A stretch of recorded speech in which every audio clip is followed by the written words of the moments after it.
Big boss ಹತ್ರ legal ತಂಡ ಇರೋದಿಲ್ವಾ ಅಥವಾ ಕಲರ್ಸ್ ಕನ್ನಡದ ಹತ್ರ ಲೀಗಲ್ ತಂಡ ಅಂತ ಇಟ್ಕೊಂಡಿರೋದಿಲ್ವಾ? ಅವರು ಎಲ್ಲ ಇಟ್ಕೊಂಡಿರ್ತಾರೆ. ಅವರೆಲ್ಲ ಹಾಯ್ ಹಲೋ ಎಲ್ಲರಿಗೂ ನಮಸ್ಕಾರ. ನೀವು ನೋಡ್ತಾ ಇದ್ದೀರಿ ಲೋಕ ಡಿಜಿಟಲ್ ಮೀಡಿಯಾ. ನಾನು ತರುಣ್ ಲೋಕೇಶ್.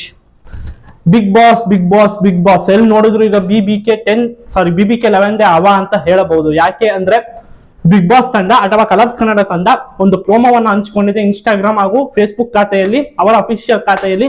ಅದು ಸಂಚಲನವನ್ನ ಸೃಷ್ಟಿ ಮಾಡಿದೆ ಅಂತಾನೆ ಹೇಳಬಹುದು.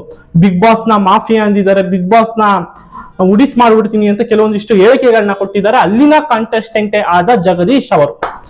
ಇದು ಒಂದು ಸಂಚಲನವನ್ನ ಸೃಷ್ಟಿ ಮಾಡಿದೆ. ಬಹುಪಾಲು ಜನರಿಗೆ ಇವತ್ತಿನ ಎಪಿಸೋಡ್ ಬಹು ನಿರೀಕ್ಷಿತವಾಗಿ ಕಾಯ್ತಾ ಇದೆ. ಆದ್ರೆ ಇಲ್ಲಿ ಇರುವಂತ ಫ್ಯಾಕ್ಟ್ಗಳನ್ನ, ಇರುವಂತ ವಿಚಾರಗಳನ್ನ, ನನ್ನ ಅಭಿಪ್ರಾಯಗಳನ್ನ ಜಗದೀಶ್ ಅವರು ಹೇಳಿರೋತಕ್ಕದ್ದು ತಪ್ಪು ಸರಿಯೋ, ಅಕಸ್ಮಾತ್ ಬಿಗ್ ಬಾಸ್ ನಲ್ಲಿ ಏನಾದ್ರು ಮಾಫಿ ನಡೀತಿದೆಯೋ ಇಲ್ವೋ, ಅದ್ರ ಬಗ್ಗೆ ಸಂಪೂರ್ಣವಾದಂತ ಡಿಸ್ಕಷನ್ ಮಾಡೋಣ. ನಮ್ಮ ಚಾನಲ್ಗೆ ನಾವು ಫಸ್ಟ್ ಟೈಮ್ ಭೇಟಿ ಕೊಟ್ಟಿರಿ, ಸಬ್ಸ್ಕ್ರೈಬ್ ಮಾಡ್ಕೊಳ್ಳಿ ಹಾಗೂ ಬೆಲ್ ಬಟನ್ ಮೇಲೆ ಕೂಡ ಕ್ಲಿಕ್ ಮಾಡಬಹುದು ಹಾಗೂ ನಿಮ್ಮ ಪ್ರಶ್ನೆಗಳು ಏನಾದ್ರು ಪ್ರಶ್ನಿಸಬಹುದು ಇನ್ಸ್ಟಾಗ್ರಾಮ್ ಮುಖಾಂತರ. ಈಗ ಡೈರೆಕ್ಟ್ ಆಗಿ ವಿಚಾರಕ್ಕೆ ಹೋಗ್ಬಿಡೋಣ. ನಾನು ಅಷ್ಟಾಗಿ ಬಿಗ್ ಬಾಸ್ ನ ಅಷ್ಟೊಂದು ಹೈಪ್ ಆಗಿ ಅಷ್ಟೊಂದು ಒತ್ತು ಕೊಟ್ಟು ನಾನೇನು ನೋಡಕ್ ಹೋಗೋದಿಲ್ಲ. ಬಿಕಾಸ್ ಆಫ್ ನಂಗೆ ಆ ಕಾರ್ಯಕ್ರಮ ಅಷ್ಟು ಗೂಡೋದಿಲ್ಲ, ನನ್ಗೊಂದು ಗೂಡೋದಿಲ್ಲ. ಬಟ್ ಬಿಗ್ ಬಾಸ್ 10 ಮಾತ್ರ ನಾನು ಲಾಸ್ಟ್ ಲಾಸ್ಟ್ ವೀಕ್ ಗಳಲ್ಲಿ ನೋಡ್ಕೊಂಡ್ ಬರ್ತಾ ಇದ್ದೆ. ಬಿಕಾಸ್ ಆಫ್ ಅಲ್ಲಿ ಬರ್ತಾ ಇದ್ದಂತೆ TVR ಆಗ್ಲಿ TRP ಆಗ್ಲಿ ಜನಗಳು ಯಾಕೆ ಇಷ್ಟು ಕುತೂಹಲದಿಂದ ನೋಡ್ತಾ ಇದ್ದಾರೆ ಅಂತ ಒಂದು ವಿಚಾರಕ್ಕೋಸ್ಕರ ನೋಡ್ತಾ ಇದ್ದೆ. ಚೆನ್ನಾಗಿತ್ತು, ಒಳ್ಳೆ ಎಂಟರ್ಟೈನ್ಮೆಂಟ್ ಚೆನ್ನಾಗಿ ಕೊಡುತ್ತೆ ಬಿಗ್ ಬಾಸ್. ಬಟ್ ಅಲ್ಲಿ ಏನಾಗ್ತದೆ ಈ ಸರಿ ಅಂದ್ರೆ, ಒಂದು ಸುದೀಪ್ ಅವರು ಒಂದು ಹೇಳಿಕೆ ಕೊಟ್ಬಿಡ್ತಾರೆ ವಿನಯ್ ಅವ್ರ ಬಗ್ಗೆ. ಗ್ರ್ಯಾಂಡ್ ಫಿನಾಲೆಯಲ್ಲಿ ನೀವು ಒಂದ್ ರೀತಿ ಬುಕ್ ಆಗ್ಬಿಟ್ಟಿದ್ದೀರಾ ಬಿಗ್ ಬಾಸ್ಗೆ ಅಂತ ಒಂದು ಹೇಳಿಕೆ ಕೊಟ್ಟಿರ್ತಾರೆ. ಅದನ್ನ ಕೇಳಿಸ್ಕೊಂಡಂತ, ಅದನ್ನ ಗಮನಿಸಿರುವಂತ ಕೆಲವೊಂದಿಷ್ಟು ಕಾಂಟೆಸ್ಟೆಂಟ್ಸ್, ಬಿಗ್ ಬಾಸ್ 11ಗೆ ಬಂದಿರುವಂತ ಕಾಂಟೆಸ್ಟೆಂಟ್ಸ್ ಹಂಗೆ ಅಡಕೆ ಹೋಗ್ತಾ ಇದಾರೆ. ಅವ್ರ ಕ್ಯಾರೆಕ್ಟರ್ ನಿಜಕ್ಕೂ ಹಂಗಿಲ್ಲ, ಬಟ್ ಅವರು ಆ ರೀತಿ ವರ್ತಿಸ್ತಾ ಇದಾರೆ. ಬಿಕಾಸ್ ಆಫ್ ನಾವು ಈ ರೀತಿ ಫೇಮಸ್ ಆಗ್ಬೋದು, ವಿನಯ್ ಗೌಡ ಅವ್ರ ತರಾನೇ ಆಗ್ಬೋದು ಅಂತ. ಬಟ್ ವಿನಯ್ ಗೌಡ ಅವ್ರದ್ದು ಹೆಂಗಿತ್ತು ಅಂದ್ರೆ ಅವ್ರ ಕ್ಯಾರೆಕ್ಟರ್ ಇದ್ದಿದ್ದೆ ಆ ರೀತಿ, ಅದಕ್ಕೆ ಅವರು ಈ ರೀತಿ ಬಿಹೇವ್ ಮಾಡ್ತಾ ಇದ್ರು. ನೀವು ಆ ರೀತಿನೇ ಬಿಹೇವ್ ಮಾಡಿದ್ರೆ ನಿಮ್ಗೆ ಮುಂದಿನ ದಿನಗಳಲ್ಲಿ ಎಫೆಕ್ಟ್ ಆಗುತ್ತೆ. ನೋಡುವಂತ ಆಡಿಯನ್ಸ್ ಕ್ಲಿಯರ್ಲಿ ಗೊತ್ತಾಗುತ್ತೆ ದಿಸ್ ಫೇಕ್ ರಿಯಲ್ ಅಂತ. ಆಮೇಲೆ ನೆಕ್ಸ್ಟ್ ಈಗ ಜಗದೀಶ್ ಅವ್ರ ವಿಚಾರಕ್ಕೆ ಹೋಗ್ಬಿಡ್ತೀನಿ. ಬಿಗ್ ಬಾಸ್ 11 ನಾನು ನೋಡ್ತಾ ಇದ್ದೀನಿ, ಇಲ್ಲ ಅಂತ ಹೇಳಕ್ ಹೋಗೋದಿಲ್ಲ. 10 ನೋಡ್ತಾ ಇರ್ತಿಲ್ಲ, ಬಟ್ ಅಷ್ಟೊಂದು ಇಂಟ್ರೆಸ್ಟ್ ಆಗಿ ನೋಡೋದಿಲ್ಲ ಪ್ರೋಮೋಗಳನ್ನ. ಬಟ್ ನಾನು ನೋಡ್ತಾ ಇರ್ತೀನಿ ಜಿಯೋ ಸಿನಿಮಾಲಿ ಕುತ್ಕೊಂಡು ಟಿವಿಲಿ ನೋಡಕ್ ಹೋಗೋದಿಲ್ಲ. ಈಗ ಜಗದೀಶ್ ಅವ್ರ ಬಗ್ಗೆ ಮಾತಾಡ್ತೀನಿ ಡೈರೆಕ್ಟ್ ಆಗಿ. ನಿನ್ನೆ ಏನೇನೋ ಒಂದಿಷ್ಟು ಡೆವಲಪ್ಮೆಂಟ್ಸ್ ಗಳಾಯ್ತು.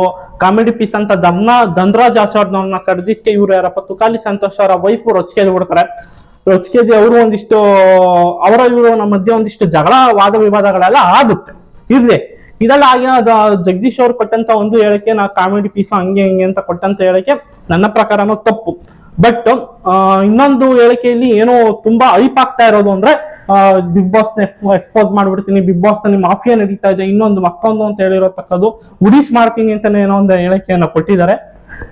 ನನ್ ಕೇಳತಕ್ಕದ್ದು, ಬಿಗ್ ಬಾಸ್ ಹತ್ರ ಲೀಗಲ್ ತಂಡ ಇರೋದಿಲ್ವಾ ಅಥವಾ ಕಲರ್ಸ್ ಕನ್ನಡದ ಹತ್ರ ಲೀಗಲ್ ತಂಡ ಅಂತ ಇಟ್ಕೊಂಡಿರೋದಿಲ್ವಾ? ಅವರು ಎಲ್ಲ ಇಟ್ಕೊಂಡಿರ್ತಾರೆ. ಅವರೆಲ್ಲ ಅಷ್ಟೊಂದು ಭಯ ಪಡೋದಾದ್ರೆ ಕಂಟೆಸ್ಟೆಂಟ್ ಗಳಿಗೆ ಅಷ್ಟೊಂದು ಎದುರಿ ಕೊಡೋದಾದ್ರೆ ಅವ್ರು ಯಾಕೆ ಒಂದು ಈ ಪ್ರೋಮೋವನ್ನ ಬಿಡ್ತಾ ಇದ್ರೆ? ಅವ್ರನ್ನೆಲ್ಲ ಅವ್ರು ಅಷ್ಟು ದೊಡ್ಡ ವಿಚಾರಗಳೇ ಅಲ್ಲ.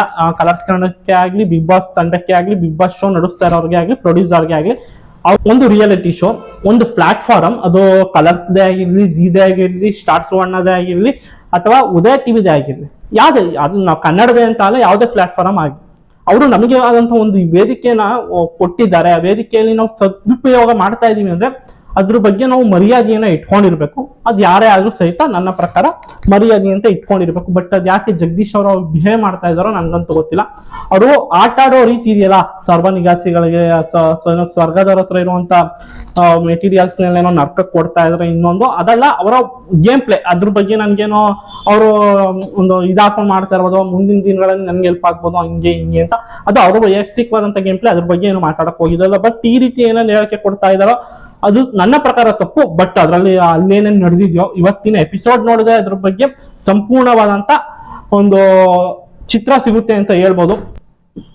ಸುದೀಪ್ ಅವರು ಶನಿವಾರ ಹಾಗೂ ಭಾನುವಾರ ಏನೋ ಒಂದು ಎಪಿಸೋಡ್ ನಡ್ಸ್ಕೊಡ್ತಾರೆ ಅಂತ. ಅವತ್ತು ದಿನ ಏನೇನು ಕ್ಲಾಸ್ ತಗೊಳ್ತಾರೆ ನಾವು ನೋಡ್ತಾ ಇದೀವಿ. ಅದಕ್ಕೋಸ್ಕರ ಸಾಕಷ್ಟು ಜನ ಕಾಯ್ತಾ ಇದಾರೆ.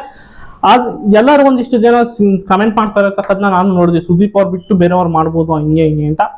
ಸುದೀಪ್ ಅವರೇ ಯಾಕೆ ಮಾಡ್ಬೇಕು ಅಂದ್ರೆ, ಇಂಥ ಪರಿಸ್ಥಿತಿಗಳು ಬಂದಾಗ ಹ್ಯಾಂಡಲ್ ಮಾಡಕ್ಕೆ ಅವ್ರ ಕೈಲಿ ಮಾತ್ರ ಸಾಧ್ಯ, ಬೇರೆಯವ್ರ ಕೈಲಿ ಸಾಧ್ಯ ಇಲ್ಲ ಅಂತ ಹೇಳ್ತಾ ವಿಡಿಯೋನ ಇಲ್ಲಿಗೆ ಎಂಡ್ ಮಾಡ್ತಾ ಇದೀನಿ.